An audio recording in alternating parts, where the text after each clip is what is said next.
भले ही 4 hello kilometre friends, है अब हम जा रहे हैं माणा गांव, जो कि भारत का आखिरी गांव है। बद्रीनाथ से 3 से 4 किलोमीटर की दूरी पर है, 19,000 फीट की ऊंचाई पर। उसके बाद भारत और तिब्बत की सीमा लगती है। माणा गांव हिमालय की खूबसूरत पहाड़ियों से घिरा हुआ और समुद्र तल से लगभग 19,000 फुट की ऊंचाई पर बसा हुआ एक गांव है। भारत और तिब्बत की सीमा से लगे इस गांव में रंडप्पा जाति के लोग रहते हैं। यहाँ पर तकरीबन 50 से 60 मकान हैं। माणा गांव का इतिहास महाभारत के समय से जुड़ा हुआ है। ऐसा माना जाता है कि पांडव इसी रास्ते से स्वर्ग की ओर गए थे। महाभारत काल का बना हुआ एक पुल आज भी वहाँ मौजूद है, जिसे भीम पुल के नाम से जाना जाता है। और ये है अलकनंदा नदी, जो कि सतोपंत ग्लेशियर और भगीरथी खरक नामक हिम नदों से निकलती है।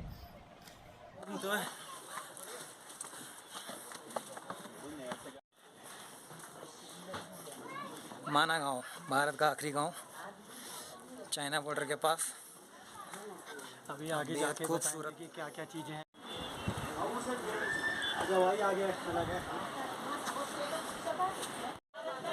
यहाँ से 2 रास्ते हैं, एक लेफ़्ट की तरफ और एक राइट की तरफ। यहाँ से लेफ़्ट की तरफ आप भीमकुंड, सरस्वती धाम और केशव प्रयाग जा सकते हो, और दूसरा गणेश गुफा और व्यास गुफा। माना गांव में तकरीबन 1 से 1.5 किलोमीटर ट्रैक करने के बाद हम गांव के अंतिम छोर पर पहुंच चुके हैं। और यहां पर सरस्वती नदी का उद्गम स्थल और भीम पुल, और जो भारत की जो अंतिम चाय की दुकान है, आइए चलिए उस पर एक्सप्लोर करते हैं।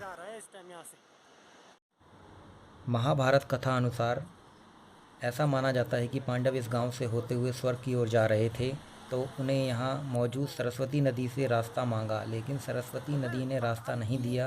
इसके बाद महाबली भीम ने 2 बड़ी चट्टानों को उठाकर नदी के ऊपर रख दिया और पांचों पांडव उस रास्ते से पुल पार करके स्वर्ग की ओर गए।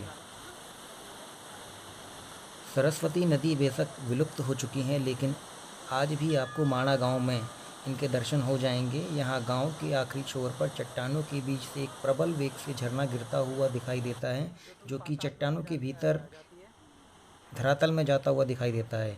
कुछ दूर आगे चलकर यही नदी अलकनंदा नदी में मिल जाती है, और इसी स्थान को सरस्वती नदी का उद्गम स्थल माना जाता है।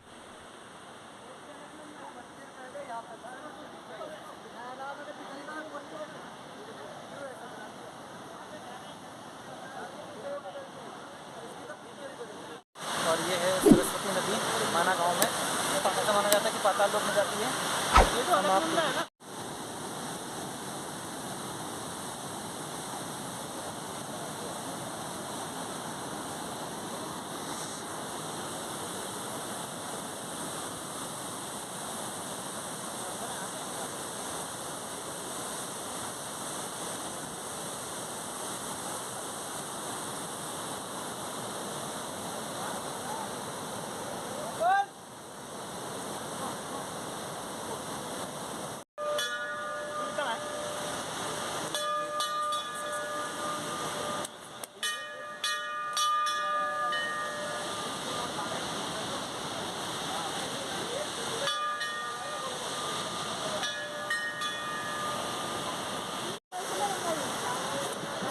और ये है भीम पुल, जो कि महाभारत काल से जुड़ा हुआ है। और ये हिंदुस्तान की आखिरी दुकान है।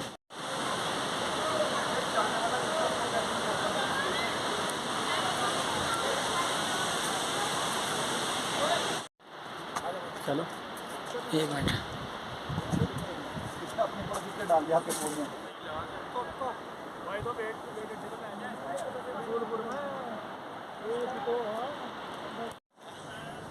माना गांव के मध्य में व्यास गुफा और गणेश गुफा है। गणेश गुफा, इसी गुफा में वेद व्यास जी ने महाभारत को मौखिक रूप से बोला था और भगवान गणेश जी ने इसे लिखा था। यह है गणेश गुफा, और इसमें लोगों ने सिक्के फंसा रखे हैं अपनी मन्नतों के। और फंस नहीं रहा है।